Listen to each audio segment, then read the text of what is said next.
Happy Monday. Today we're going to continue our Lenten devotional, and our character for today is Joseph. Now, Joseph went through a hard place of betrayal by his own family. So, as we look at his life, I can't help but say maybe if Joseph had been quiet about a few things, might have been a little easier for him, but every time he had a dream, he had to tell it, he had to talk about it. And plus, he was, favorited by his dad with his coat of many colors. There was just a lot of dynamics going on in that family that put Joseph in a hard place. And I guess that's a warning for us as our families grow and we get more and more children.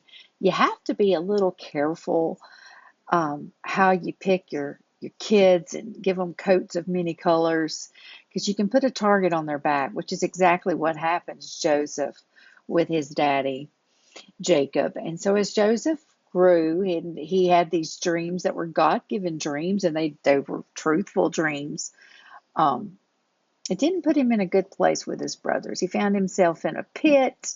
Then he found himself sold to a caravan of bandits.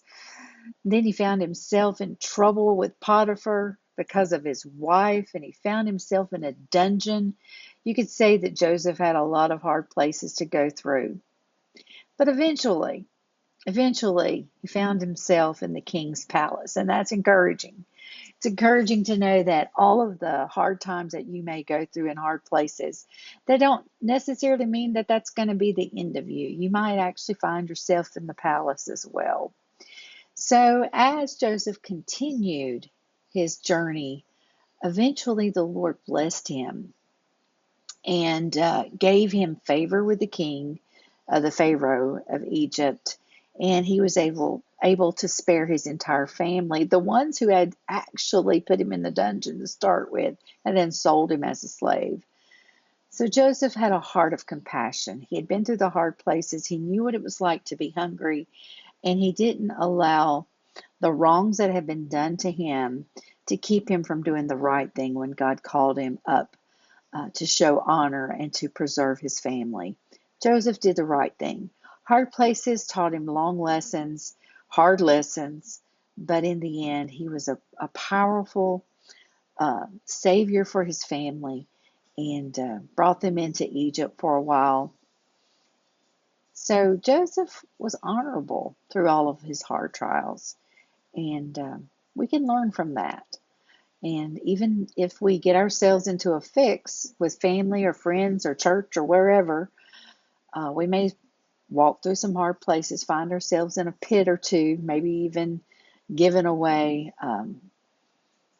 But the Lord knows how to bring restoration, and He knows how to bring it all back full circle again when it is His time. So I pray for you today. I pray for myself today. If I find myself in a hard place, let's remember who is able to fix all of it, who is able to bring good out of those things that are trials, who is able to show us that He is in control even when we think the world has gone haywire and turned against us. And Joseph definitely probably felt like his family had completely turned against him, and they did for a long time. But when the time was right, the Lord brought him forth. His vision came to pass. They did bow before him, and he did save them from famine and death. So let's just pay attention to what God is speaking to our hearts as we read these stories and we look at what happens when we travel through hard places. God bless you. Have a wonderful day.